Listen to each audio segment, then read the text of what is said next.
우리는 로마서와 함께 행복한 믿음 여행을 지금 걷고 있습니다.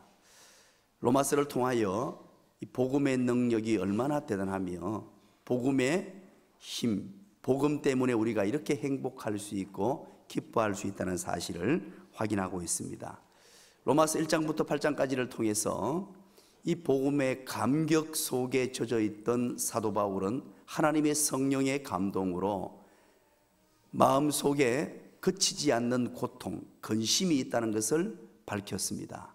그 행복한 그가 왜 근심을 가지고 있었으며 고통을 가지고 있었는가? 바로 동족 때문이었습니다. 자기는 이렇게 구원받아서 행복하고 좋은데 동족이 지금 예수님을 모르고 있으니 얼마나 가슴이 아팠는지요. 너무 답답한 가슴으로 이제 9장부터 11장까지는 동족에 대한 이야기들을 전개하면서 다시 한 번 더 복음의 능력과 복음의 깊이 있는 오묘한 그 능력을 다시 한 번 더 표현하고 있죠. 이제 9장부터 11장까지 내용이 무엇이었습니까? 왜 내 동족이 구원받지 못하느냐는 거예요. 왜 구원받지 못하느냐? 그러면서 신비한 비밀을 밝혀냅니다. 그것이 뭐냐? 바로 아브라함의 후손이기 때문에 무조건 구원받는 것 아니다. 구원은 오직 믿음으로, 오직 은혜로, 하나님의 의에 도달하는 방법은 다른 방법 없고 예수 그리스도, 하나님께서 보내주신 다른 한 의 예수 그리스도를 믿음으로 구원받는다는 진리를 다시 한번 밝히고, 또 내 동족이 왜 구원받지 못했느냐? 바로 잘못된 열심이라고 밝혔습니다. 그들의 잘못된 열심은 바로 하나님이 보내주신 하나님의 한 의 되신 예수님을 믿는 것이 아니고 율법을 지키는데 온 힘을 다 바쳤습니다. 그 열심을 가지고 혼신의 힘을 다하다 보니까 이 엉뚱한 곳으로 간 겁니다. 또 그런가 하면 잘못된 지식을 가지고 그들은 그들의 잘못을 범하고 있었다는 거죠. 그러면서 이제 오늘 11장을 만나게 됩니다. 자기 동족의 구원에 대해서 또 고민하면서 그러면 어떻게 되느냐? 도대체 내 동족은 구원받을 수 있느냐? 이 문제를 가지고 또 전개하는 거예요. 자, 1절 한번 읽어볼게요. 어떻게 그가 이제 바울이 하나님의 성령의 감동으로 고백하고 이야기하는지 우리 1절 다 같이 봅니다. 시작. 그러므로 내가 말하노니 하나님이 자기 백성을 버리셨느냐? 그럴 수 없느니라. 나도 이스라엘인이요 아브라함의 씨에서 난 자요 베냐민 지파라. 아멘. 야, 이제 바울이 이런 얘기를 합니다. 하나님의 성령의 감동으로 깨닫게 되는 것이 있습니다. 자기 동족에게도 희망이 있다는 것입니다. 지금 비록 아직까지 예수님을 모르고 자기 의에 빠져 있고 잘못된 지식으로 저렇게 열심을 풀고 엉뚱한 길로 가고 있지만 아직까지 희망이 있다는 것을 당당하게 밝힙니다. 그것이 무엇 때문이냐? 먼저 첫 번째, 바울 자신이 구원받은 사실을 근거로 제시합니다.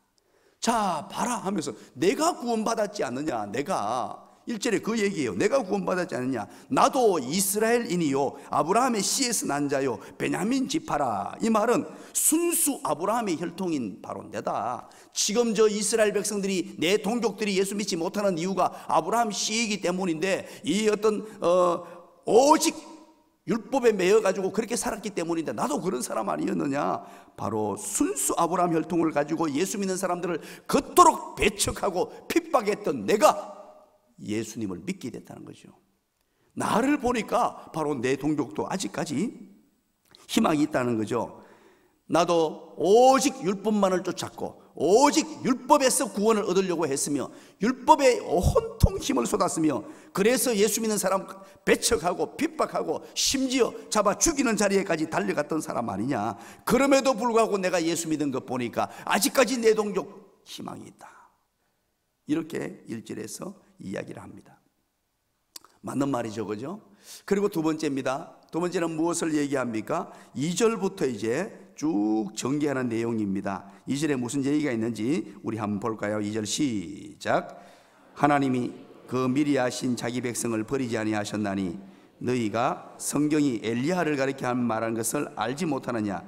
그가 이스라엘을 하나님께 고발하되. 자, 그러면서 이제 누구 얘기를 가져오냐 하니까 엘리야 이야기를 가지고 옵니다.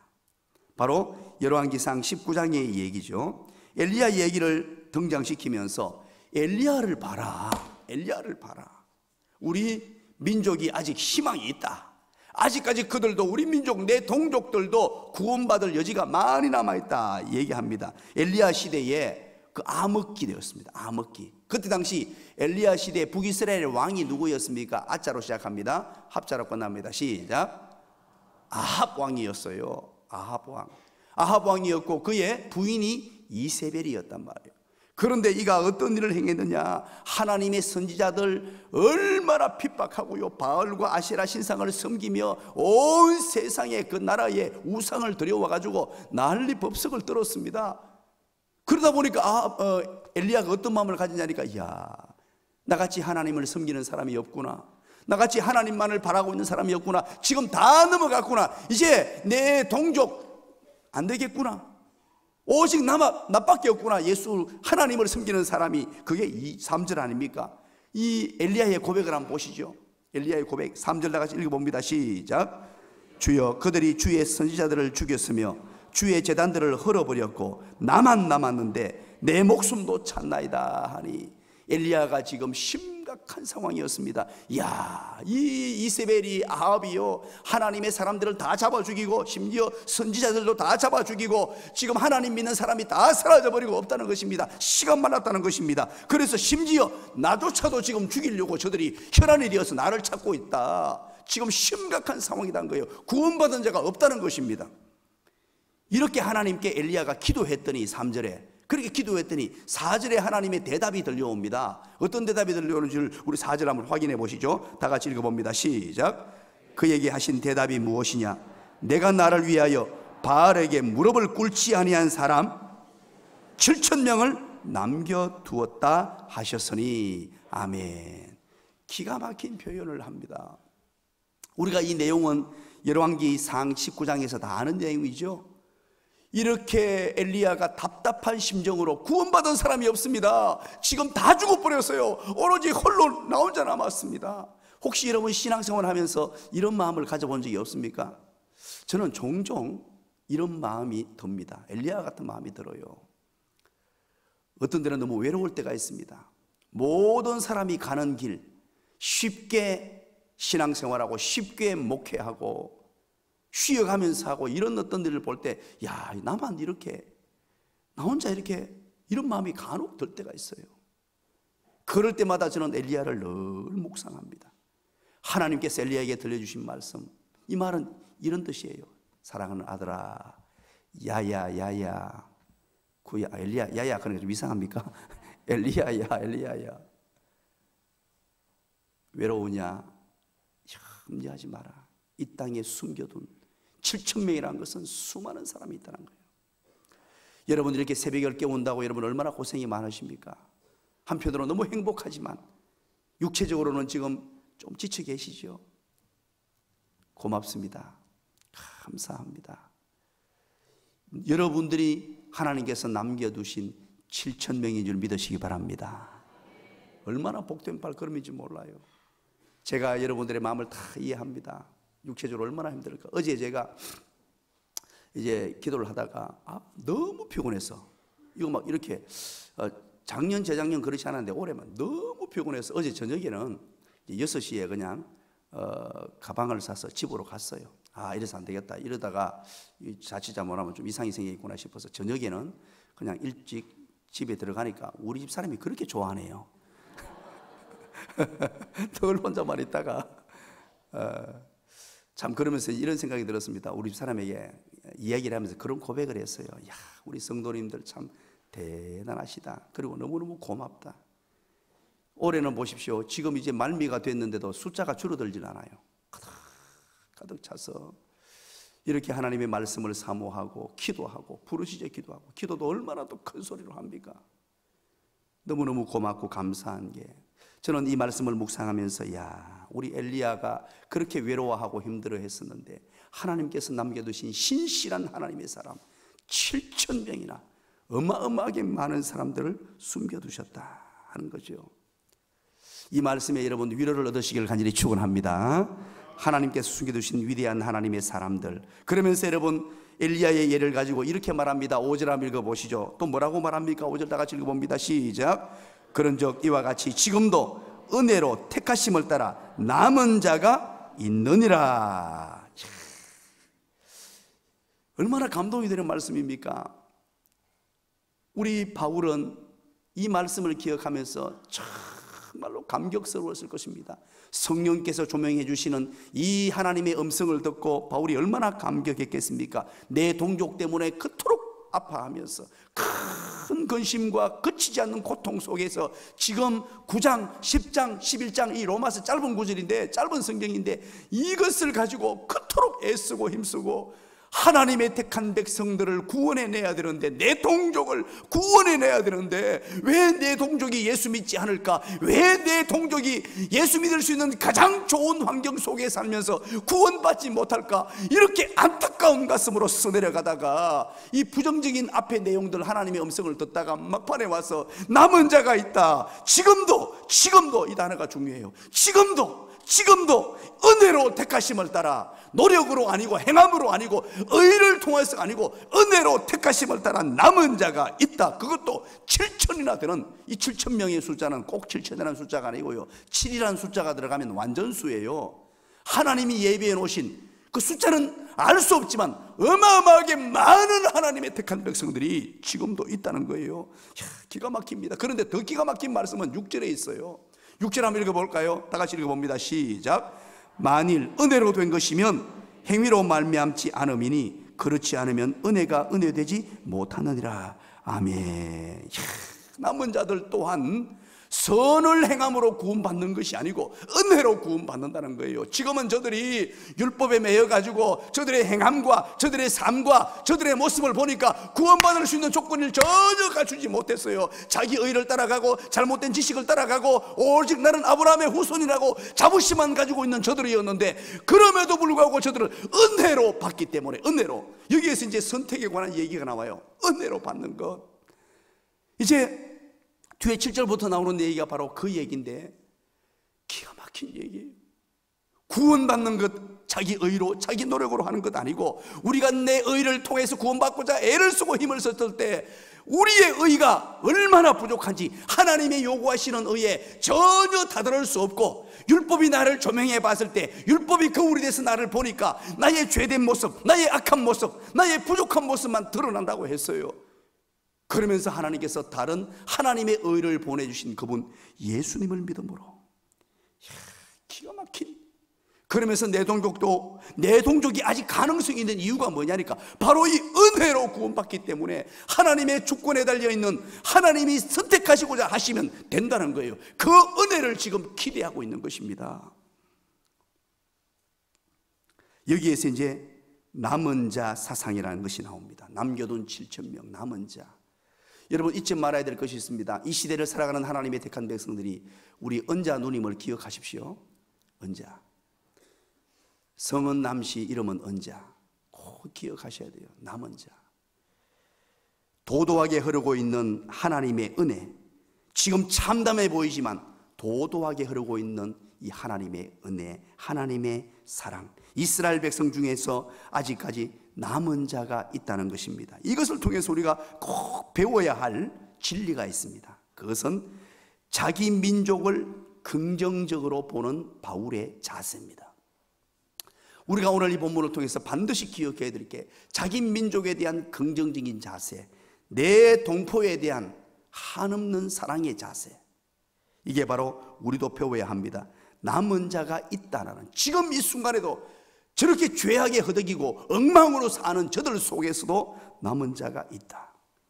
우리 민족도 마찬가지입니다. 이 나라, 이 민족이 지난 100여 년 넘는 동안에 하나님이 얼마나 큰 은혜를 주셨습니까?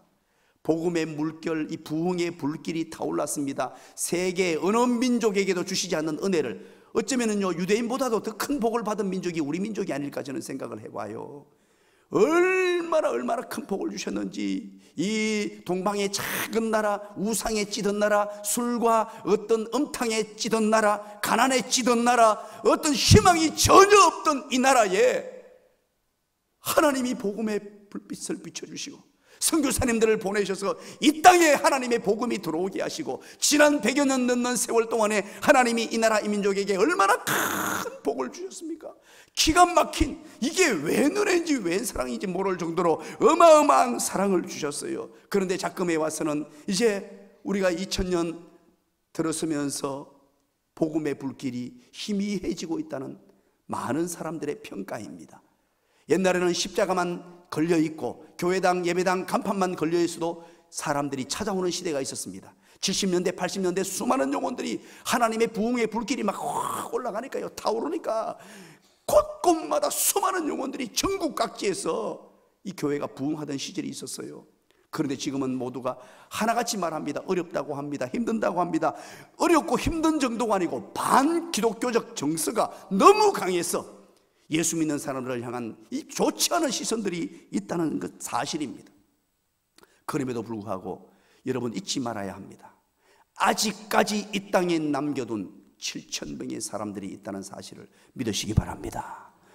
지금까지도 구원받아야 될 사람이 있고, 하나님께서 구원하시고자 준비해둔 사람이 있고, 심지어는요 아직까지 구원받지 못한 사람 가운데 바울과 같이 위대하게 쓰임받을 사람도 있고, 아직까지 하나님의 나라 복음을 위해서 엄청나게 사용받을 사람들이 숨겨져 있다는 사실을 여러분 기억해야 돼요.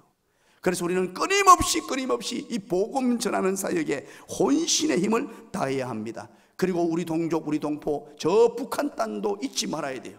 저 북한 땅 안에 아직까지도 수많은 영혼들이 하나님을 믿고 있으며 숨겨두시고 남겨두신 하나님의 사람들이 있다는 사실 잊지 마시고, 끊임없이 그들을 위해서 기도하고 끊임없이 그들을 사랑하는 애타는 마음을 가지고 이 바울의 심령을 가지고 살아야 하는 것입니다. 여러분, 이 엘리야의 정권, 엘리야의 시대의 정권이 누굽니까? 아합 정권이죠. 순식간에 아합 정권이 무너졌습니다. 영원히 갈 것 같았고 스스퍼른 칼날을 들고 하나님의 백성들을 탄압했던 그들, 바로 순식간에 무너졌어요. 저 북한 정권도 마찬가지입니다. 어느 순식간에 넘어질지 우리가 모릅니다. 그때를 대비하며 그들을 위해 준비하고, 우리 동족, 우리 동포, 그들 구원을 위해서 날마다 애쓰고 힘쓰고 신경쓰고 그렇게 날마다 기도하는 저와 여러분 되시기를 간절히 축원합니다. 그렇다면 이제 택함받지 못한 사람들은 어떻게 되느냐? 이름에도 불구하고 이 남은 자 중에서 또 다른, 하나님이 택함받지 못한 또 다른 남은 자는 어떻게 하느냐 하는 문제를 7절부터 다루고 있어요. 우리 7절을 한번 읽어봅니다. 다 같이 읽습니다. 시작. 그런즉 어떠하냐? 이스라엘이 구하는 그것을 얻지 못하고 오직 택하심을 입은 자가 얻었고 그 남은 자들은 우둔하여 졌느니라. 아멘. 여기서 남은 자는 그 앞에 남은 자가 아닙니다. 여기서는 구원받지 못한 남은 자, 하나님이 택하신 자들을 제외한 남은 자입니다. 7절에 있는 남은 자는 똑같은 한국말이지만 잘 보셔야 돼요. 자, 그러면 여러분 보십시오. 이스라엘이 구하는 그것을 얻지 못하고, 이스라엘이 구했다는 게 뭡니까? 그들도 구원을 얻기를 원했어요. 이스라엘 백성들 구원을 얻기를 원했는데 얻지를 못했다는 겁니다. 오직 누가 구원을 받았느냐? 택하심을 입은 자만 구원을 받았다는 거예요. 이스라엘 백성들도 동일하게 구원을 얻기를 원했습니다. 뿐만 아니고요, 이 시대 모든 사람들도 나름의 구원을 얻기를 원합니다. 구원의 자리에 가기를 원합니다. 그런데 그들 모두를 얻지 못하고 오직 택하심을 입은 자가 얻었습니다. 왜? 그 남은 자들은 무엇 때문에? 거기에 동그라미를 쳐놓으십시오. 우둔이라는 단어에 동그라미를 쳐놓으세요. 우둔하여 졌기 때문이다 라고 이유를 밝혀요. 이 우둔이라는 단어는 개역 한글판에서는, 이전 성경에서는 완악이라는 단어를 써요. 완악했다. 그래서 여러분들이 완악하다 이런 표현을 우리 많이 쓰잖아요, 그죠? 완악했다, 우둔했다. 이 단어는 원래 뜻은 일을 많이 하잖아요. 손을 가지고 막 일을 하고 삽을 쥐고 곡괭이를 들고 막 일하면 손에 뭐가 배깁니까? 많이 일을 하면 굳은 살이 배기죠, 그죠? 굳은 살이 배겨가지고 감각이 없는 상태. 이 헬라어 원어 뜻이 바로 그런 뜻이에요. 너무 일을 많이 해가 손을 많이 써가지고요, 이 굳은 살이 막 배겨가지고 손에 감각이 전혀 없는 상태, 이것을 우둔하다, 완악하다 이렇게 표현하는 것입니다. 이때 당시 사람들의 마음이 완악해졌어요. 우둔해졌습니다. 그래서 전혀 신령한 일에 대해서, 구원에 대해서 반응을 하지를 못했는데 8절을 한번 보시죠. 그래서 그들의 마음이 완악해지고 우둔해져가지고 이게 막 굳은 살이 배겨서, 마음의 굳은 살이 배겨서 어떻게 했느냐. 시작. 기록된 바 하나님이 오늘까지 그들에게 혼미한 심령과 보지 못할 눈과 듣지 못할 귀를 주셨다 함과 같으니라. 야, 이제 봐도 못 보고 들어도 들리지 않고요, 이 감각이 사라져 버렸다는 것입니다. 심령에 딱 막혀가지고 심령이 굳은 살에 베겨가지고요, 아무것도 아무리 들려줘도 감동이 없어요.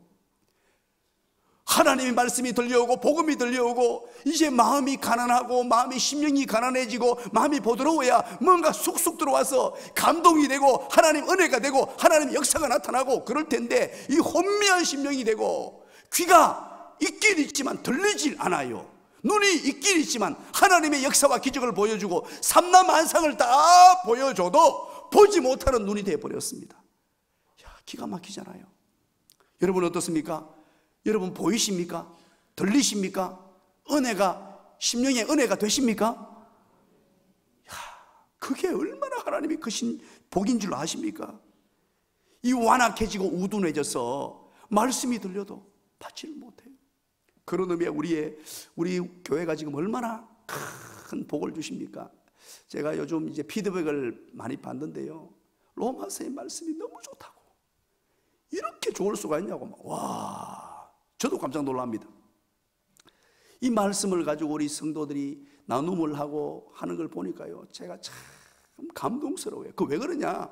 똑같은 말씀인데 마음에 이 혼미한 심령이 아니고 보지 못할 눈이 듣지 못할 귀가 아니라는 거예요. 마음이 부드러워졌고 눈을 하나님이 열어주셨고 귀를 하나님이 열어주셔서 그런 줄 믿으시기 바랍니다. 이것 하나님이 열어주셔야 돼요. 오늘 여기에서 우둔하다는 표현은, 자, 앞에 7절에서 뭐라 그럽니까? 이들 또한 구원받기를 원했잖아요, 그죠? 이들도. 그런데 우둔하여졌다. 하나님께서 이렇게 만드셨다는 의도가 보이지 않습니까?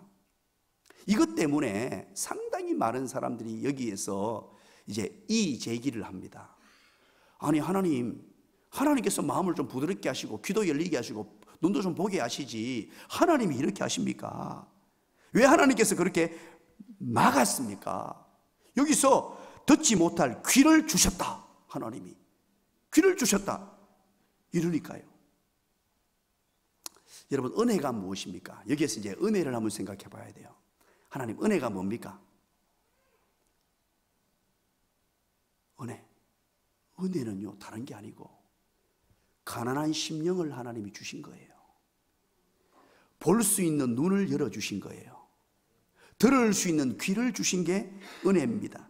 마음이 열려서 하나님의 말씀이 받겨지는 것, 마음이 활짝 열리고 귀가 열려서 하나님의 말씀이 쑥쑥 들어오는 것, 내 눈을 열어서 하나님이 하신 일을 보게 하는 것, 내 귀를 열어서 하나님의 복음이 들려지고 하나님의 역사와 하나님의 능력이 들려지고 그것이 믿겨지는 것, 그게 은혜예요.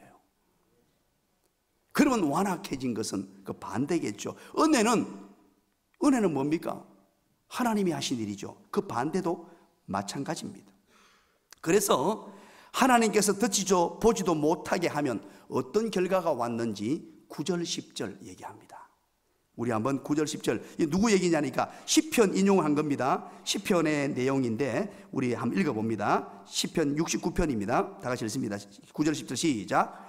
또 다윗이 이르되 그들의 밥상이 올무와 덫과 거치는 것과 보응이 되게 하시옵고 그들의 눈은 흐려 보지 못하고 그들의 등은 항상 굽게 하옵소서 하였느니라. 아멘.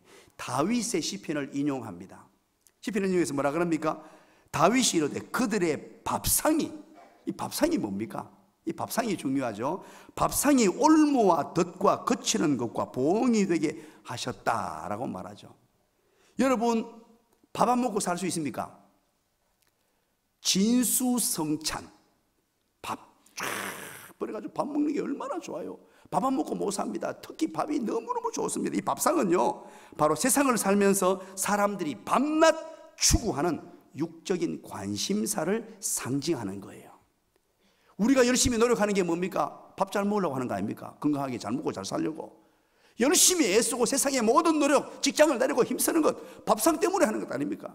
바로 그 얘기예요. 먹고 마시며 즐기는 것, 이 바라지 않는 자가 어디 있겠습니까? 먹고 마시고 즐기는 삶, 그런데 이것이 올무와 덫과 거치는 것이 되고 보응이 되게 하신단 말입니다. 여러분, 다시 말해 이 내용을 설명드리면 쾌락을 누릴 수 있는 부요한 환경이 도리어 멸망을 자초할 수 있다는 것입니다. 밥상이 도리어 우리의 올무가 된다는 거예요. 야, 이 기가 막힌 표현을 오늘 사용하고 있습니다. 많은 사람들은 이것을 위해 혼신의 힘을 다합니다. 밥상을 위해서 노력합니다. 열심히 먹고 마시고 즐기고 열심히 달려갑니다. 부요한 환경을 만들려고 합니다. 이 밥상을 위하여 혼신의 힘을 다하고 모든 노력을 다합니다. 그런데 이것이 도리어 올무가 되었다는 것입니다. 여러분 한번 생각해 보십시오. 우리가 매일 몇 차례씩 밥상을 대합니다. 매일 몇 차례씩 먹습니다. 그런데 이 밥상이 건강이 되지 않고 병이 되고 기쁨이 되지 않고 슬픔이 된다면, 혹시 여러분 밥을 먹을 때 참 맛있는 잡채하고 단술하고 막 올라와 있는데 그게 막 먹기 싫은 분 한번 손 들어 보시기 바랍니다. 매일 밥 먹을 때마다 아이고 내가 이거 못 먹어서 한다 그러고 먹기 싫은 사람, 혹시 집에 애를 키우는데 어린애가 밥을 주면 깨재깨재거리고 안 먹으면 어떻게 됩니까? 어떻게 됩니까? 1번 죽는다. 2번 죽는다. 3번 모르겠다. 안 먹으면 죽죠. 깨지거리고 밥상머리에 앉아가지고 그러면요, 이게 보통 일이 아닙니다. 그래서 우리에게 하나님이 우리의 건강을 위해서 식탐이라는 걸 주셨어요. 그래서 먹고 마시는 것, 이거 적당하게 하면 정말로 좋은 것입니다. 이게 다 있단 말이에요. 그런데 이게 밥 먹는 시간이 두렵고 그렇다면 이거 기가 막힌 일이죠. 그런데 여러분 바꾸어 생각하면 이 도리어 이렇게 우리에게 좋은 것으로 허락했는데 이것이 밥상에 너무너무 먹고 마시고 즐기는 일에 너무너무 많은 관심을 가져가지고 이것 때문에 인생이 올무가 된다면, 그것보다 더 고상한 차원이 있고 그것보다 매일 먹는 것 이거 적당하게 먹고 거기에 신경 쓰는 것보다 더 멋진 행복, 더 멋진 삶, 아름다운 삶 있는 거 모르고 거기에 매몰돼 사는 인생이 된다면 그 불쌍한 인생이 되는 거예요. 이렇게 생각해 보십시오. 예수님을 믿지 않는 사람들의 밥상, 예수 믿지 않고 오직 밥상에만 매달려 있는 그들의 부유함, 예수 믿지 않는 사람들의 그들의 명예, 예수 믿지 않는 사람들이 잘 되는 것, 밥상이 풍요한 것, 그거 여러분 부러워할 필요가 없어요. 결국은 우둔한 자, 완악한 자는 그 밥상 때문에 올무가 되어서 우둔한 자가 되었단 말이에요. 거기에 온갖 정신이 팔려가지고 마음이 굳어져 버렸고 들을 귀도 없어졌고 보는 눈도 사라져 버리고, 왜냐? 온통 밥상에만 관심이 가 있는 그들의 삶, 그 얘기를 하는 거예요 지금. 그래서 사랑하는 여러분, 우리가 물론 복을 받아야 되죠. 부와 건강의 신학이라고 여러분 들어보셨나요? 부와 건강의 신학, 이런 신학도 있어요. 이게 뭐냐 하니까 요즘 교회 지도자들 가운데 이 부와 건강의 신학이라고 외치고 다니는 사람이 있습니다. 돈 잘 벌고 건강해서 장수하면 그것이 예수 잘 믿어서 받는 복이다. 그래서 예수 잘 믿고 그런 부와 건강과 장수의 복을 받아라. 물론 이건 맞습니다. 저도 거기에 동의합니다. 그러나 여러분, 부와 건강, 장수, 이거 예수 없이 받으면 뭐 할 거예요? 때로는 하나님께서 우리를 위하여, 우리의 영혼을 위하여, 우리의 구원을 위하여 우리의 물질을 건드리시기도 해요. 왜? 무엇 때문에? 단 한 가지 이유 때문입니다.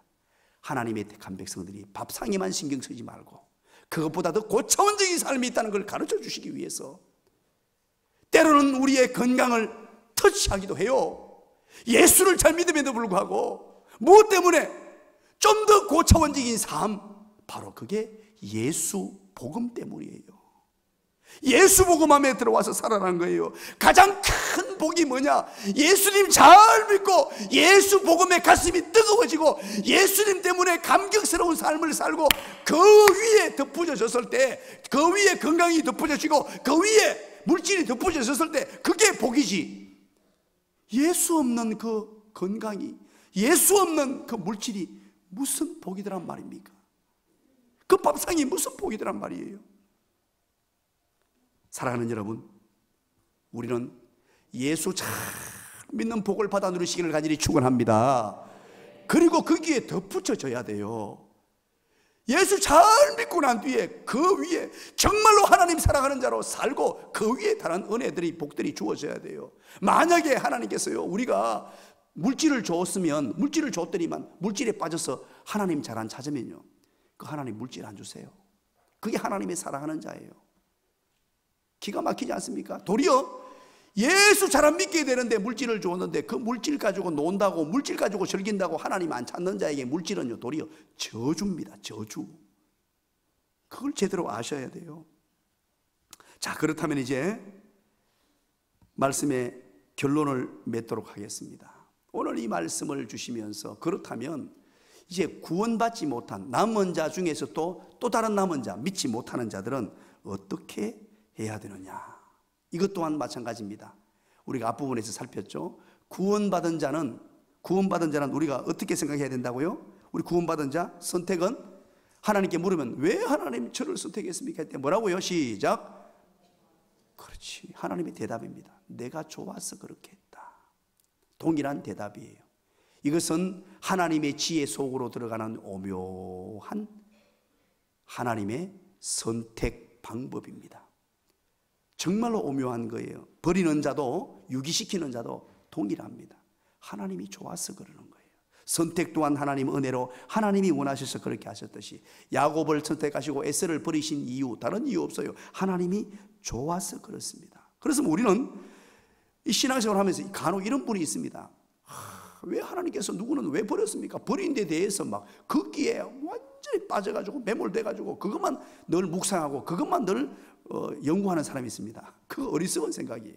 그럴 필요 없어요. 우리는 이렇게 생각해야 됩니다. 하나님께서 이런 구원의 과정, 여정을 쫙 펼치시면서 왜 나 같은 사람을, 무엇 때문에 나 같은 사람을 구원해 주셨느냐? 그 하나님의 절대 주권으로 나를 왜 구원해 주시느냐? 왜 나 같은 부족한 사람, 나같이 연약한 사람에게 마음을 부드럽게 만드시고 들을 수 있는 귀를 주시고 눈을 뜨게 하셔서 영안이 열리게 하셔서 볼 수 있는 눈을 주셨는데 이게 웬 은혜입니까?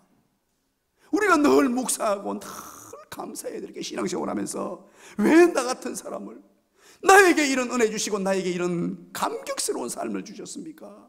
자나깨나 앉아나서나 묵상하고, 여러분 조금 삶의 무게가 무거워졌을 때 묵상하고 또 묵상해야 될 말씀이 나에게 이런 큰 은혜 주신 하나님, 이것 생각하면요 그 어느 누구도 감격의 눈물이 흐르지 않을 수 없어요.